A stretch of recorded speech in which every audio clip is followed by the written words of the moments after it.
Baik, assalamualaikum warahmatullahi wabarakatuh. Di sini saya akan memenuhi ujian tengah semester mata kuliah teori kepribadian, yang dimana mencakup dua teori kepribadian. Yang pertama, teori kepribadian menurut Ludwig Klages, dan yang kedua, teori psikoanalisis menurut Sigmund Freud. Yang pertama yang saya akan bahas yaitu teori kepribadian menurut Ludwig Klages. Yaitu yang pertama, biografi Ludwig Klages. Ludwig Klages merupakan seorang tokoh yang ternama di bidang psikologi maupun filsafat. Karya-karyanya tentang kepribadian atau karakter manusia sangat dikenal. Oleh para ahli Eropa, Klages dianggap sebagai pencetus dasar psikologi kepribadian modern, dan karyanya yang terkenal adalah Prinzipien der Charakterologie, yang pada revisi terbitan ulang berubah menjadi Grundlagen der Charakterkunde, yang sudah diterjemahkan ke dalam berbagai bahasa dan menjadi rujukan para ahli. Dalam novel merupakan teori psikologi kepribadian Ludwig Klages, asumsi dasar psikologi kepribadian yang dijelaskan Klages adalah bahwa struktur temperamen mempengaruhi kepribadian manusia. Adapun temperamen yang dimaksud adalah temperamen sanguinis dan temperamen flegmatis. Ambisi merupakan kecenderungan sifat yang dipengaruhi oleh temperamen sanguinis. Dikatakan demikian karena menurut Klages, temperamen sanguinis digambarkan memiliki kepribadian tekad yang kuat untuk menggapai keinginannya. Ludwig Klages membagi kepribadian manusia berdasarkan pada dua temperamen, yakni temperamen sanguinis dan flegmatis. Ambisi termasuk dalam jenis temperamen sanguinis. Pasalnya ada beberapa tanda ambisi yang turut menjadi ciri-ciri dari orang temperamen sanguinis. Salah satu ciri tersebut yakni memiliki tekad dan upaya kuat untuk mewujudkan apa yang diinginkan.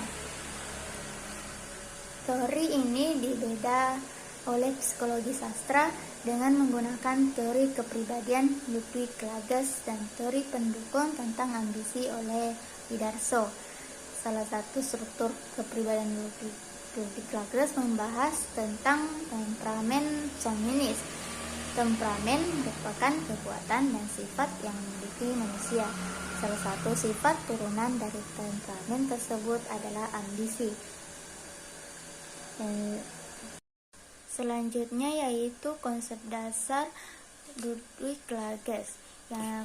Ludwig Klages merupakan seorang filsuf dan psikolog Jerman yang mengembangkan teori kepribadian yang dikenal sebagai teori wajah ekspresif atau grafologi wajah, atau konsep dasar dalam teori kepribadian Klages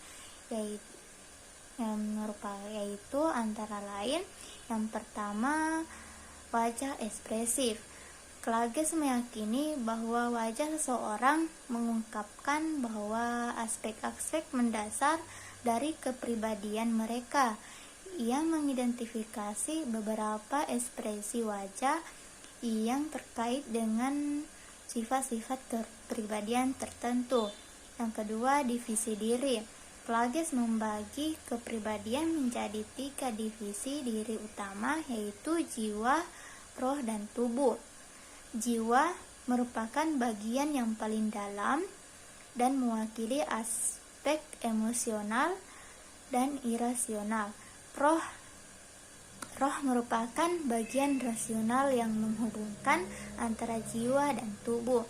Tubuh merupakan aspek fisik yang paling luar.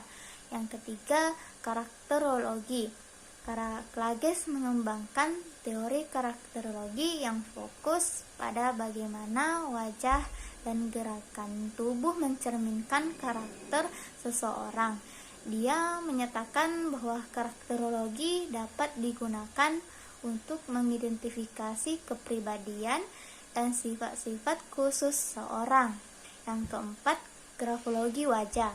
Salah satu konsep utama Klages merupakan grafologi wajah, yang adalah analisis ekspresi wajah untuk memahami kepribadian seseorang.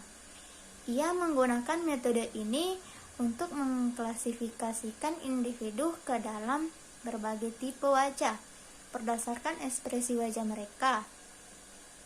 Meskipun teori Klages memiliki pengikutnya seperti ekspresionisme Jerman dan mempengaruhi pemikiran psikologi dan seni pada masanya, banyak ahli psikologi modern menganggap teorinya aneh dan tidak ilmiah. Teori ini lebih berfokus pada aspek filosofis dan subjektif dibandingkan metode ilmiah yang kuat. Selanjutnya yaitu struktur kepribadian menurut Ludwig Klages. Ada 3 struktur kepribadian dikemukakan oleh Klages, yaitu yang pertama temperamen.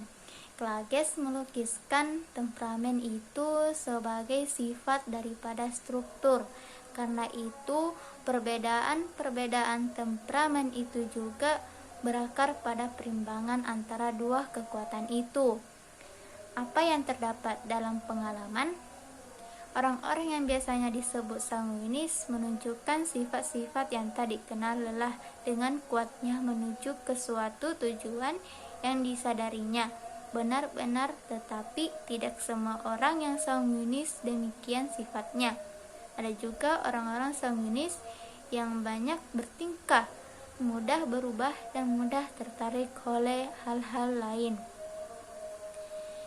Daya reaksi yang tinggi itu pada orang sanguinis berakar pada hasrat bergerak bereaksi. Di dalam hidupnya kerap kali timbul kebutuhan akan perubahan dan selingan. Apabila ada sesuatu tujuan yang hendak dicapainya dan kemauannya cukup kuat, maka ia akan mengambil prakarsa bertindak aktif dan mencoba menghindarkan diri dari rintangan. Yang kedua, perasaan.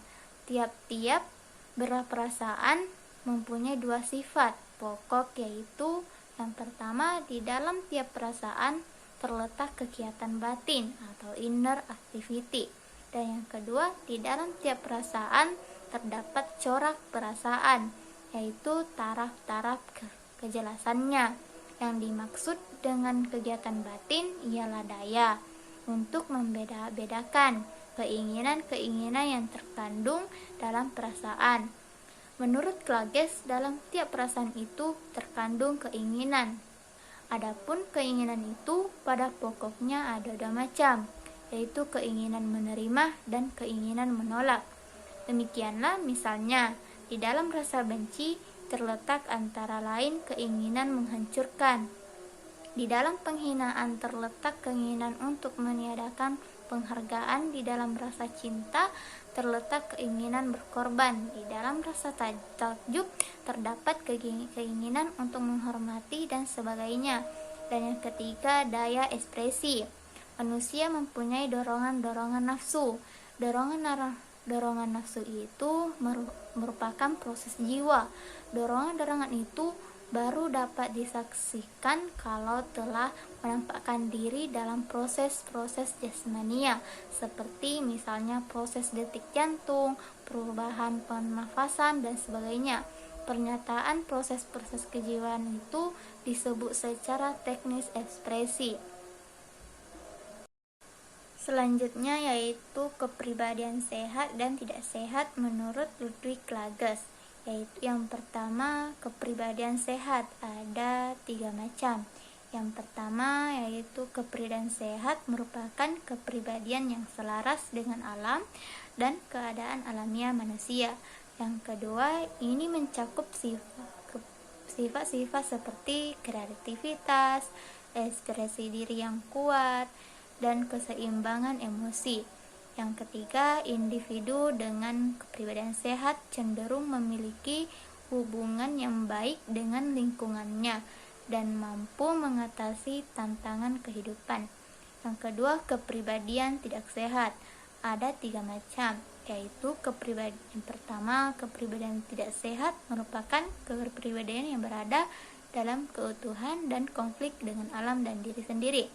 Dan yang kedua, kepribadian tidak sehat mencakup sifat-sifat seperti kecemasan berlebihan, berpikir emosi, dan ketegangan psikologis. Yang terakhir, Klages percaya bahwa individu dengan kepribadian tidak sehat mungkin mengalami gangguan mental atau masalah emosional. Yang kedua yang akan saya bahas yaitu teori psikoanalisis menurut Sigmund Freud. Yang pertama biografi Sigmund Freud, di mana Sigmund Freud dilahirkan pada 1856 di kota Freiberg, bagian dari Imperium Austria. Kota Freiberg sekarang termasuk dalam wilayah Cekoslovakia. Ketika berusia 4 tahun, ia bersama keluarganya pindah ke Vienna. Sigmund Freud merupakan orang yang sangat menonjol di sekolahnya dan berhasil menerima gelar dokter di Universitas Vienna pada 1881. Setelah berhasil mendapatkan gelarnya itu, ia kemudian melakukan banyak penelitian di bidang fisiologi. Setelah beberapa waktu bekerja di Vienna, Sigmund Freud akhirnya memilih untuk bekerja di Paris bersama Jean Charcot dan Joseph Breuer. Mereka membuka sebuah klinik neurologi. Perlahan-lahan Sigmund Freud terhadap bidang fisiologi mulai Yang kedua, tentang konsep dasar psikoanalisis menurut Sigmund Freud, yaitu meliputi beberapa ide pokok, antara lain yang pertama, struktur kepribadian. Freud mengemukakan bahwa kepribadian manusia terdiri dari 3 komponen utama, yaitu id, ego, dan superego. Id mewakili dorongan-dorongan nafsu. Ego berfungsi sebagai penengah antara id dan kenyataan, sedangkan superego mengandung norma-norma moral dan nilai-nilai. Yang kedua, konsep ketidaksadaran. Freud meyakini bahwa sebagian besar proses mental terjadi di luar kesadaran kita. Bagian ini mencakup gagasan tentang hal-hal yang direpresi atau tersembunyi dari kesadaran kita. Yang ketiga, tahapan perkembangan. Teori Freud menyatakan bahwa individu mengalami serangkaian tahap perkembangan seksual yang mempengaruhi kepribadian seksual mereka. Ini melibatkan tahap-tahap seperti oral, anal, falik, laten, dan genital. Yang keempat, pertahanan diri. Freud mengidentifikasi berbagai mekanisme perlindungan diri yang digunakan individu untuk mengatasi ketegangan psikologis, seperti reaksi formasi, proyeksi, sublimasi, dan lainnya. Yang kelima, hasrat dan konflik. Freud menekankan peran konflik antara dorongan-dorongan nafsu yang tidak terpuaskan dan tekanan sosial dalam membentuk kepribadian dan perilaku individu. Yang terakhir, interpretasi mimpi. Freud meyakini bahwa mimpi merupakan jendela ke dalam isi ketidaksadaran, dan dia mengembangkan teknik interpretasi mimpi sebagai alat untuk memahami masalah psikologis. Yang ketiga, struktur kepribadian menurut Sigmund Freud.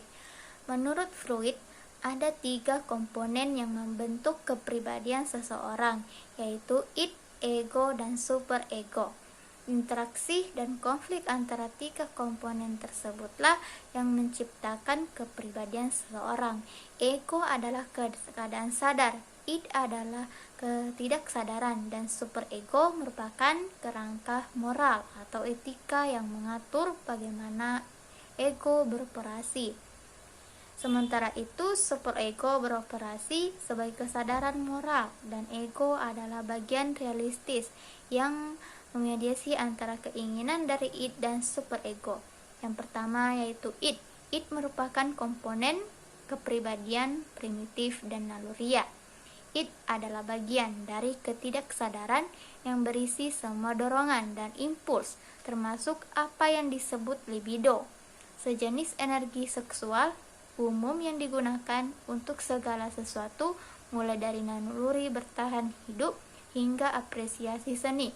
It juga agak keras kepala karena ia hanya menanggapi apa yang disebut Freud sebagai prinsip kesenangan. Jika terasa enak, lakukanlah, dan tidak ada yang lain. It bisa terdiri dari semua komponen kepribadian yang diwariskan atau biologis yang ada saat lahir, termasuk insting, seks atau kehidupan, eros yang berisi libido, dan insting agresif atau kematian. Yang kedua, ego. Ego adalah satu-satunya bagian dari kepribadian sadar. Itulah yang disadari orang ketika mereka berpikir tentang diri mereka sendiri, dan itulah yang biasanya mereka coba proyeksikan kepada orang lain. Ego berkembang menjadi perantara antara id yang tidak realistis dan dunia nyata eksternal. Ini adalah komponen pengambilan keputusan dari kepribadian. Idealnya, ego bekerja dengan akal, sedangkan id kacau dan tidak masuk akal. Ego beroperasi sesuai dengan prinsip realitas, bekerja dengan cara yang realistis untuk memuaskan tuntutan id, tetapi berusaha sebisa mungkin menghindari konsekuensi negatif dari masyarakat. Yang ketiga, superego. Superego merupakan bagian dari ketidaksadaran yang merupakan suara hati nurani atau melakukan apa yang benar, dan sumber kritik diri ini mencerminkan nilai-nilai moral masyarakat sampai taraf tertentu.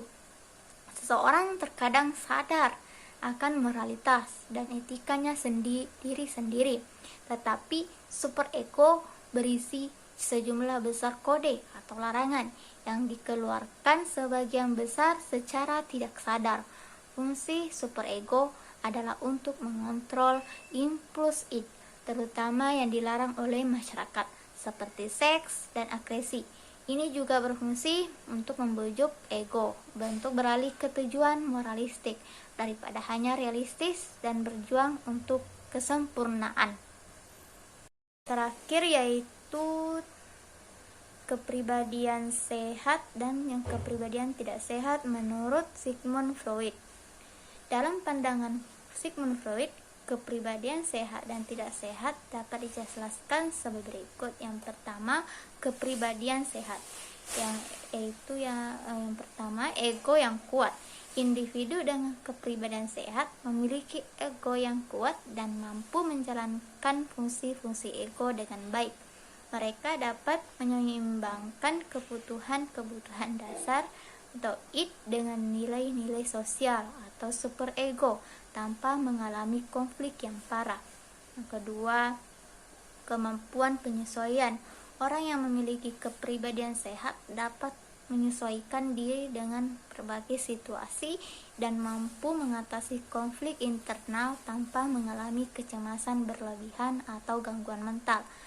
Yang ketiga, kesadaran diri yang baik. Individu yang memiliki kepribadian sehat memiliki tingkat kesadaran diri yang baik, dan artinya mereka memahami dorongan-dorongan tidak sadar mereka dan dapat mengelolanya secara efektif. Yang kedua, kepribadian tidak sehat.